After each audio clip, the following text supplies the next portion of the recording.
how do we calculate fees for equipment, if any?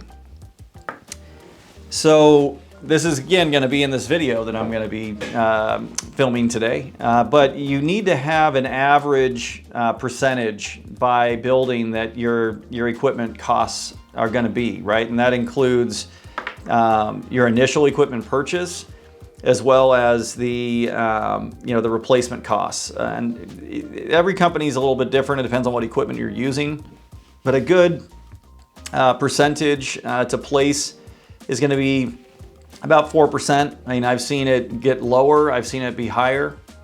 It just depends on the type of facility and the type of equipment that's required.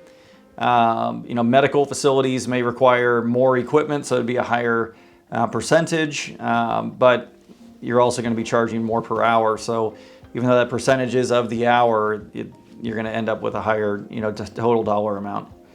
So if you just have that as a percentage, that makes a lot of sense. And that's over a 12-month amortization. So it's not going to be, well, I just spent $1,000 on cleaning equipment for a $1,000 account.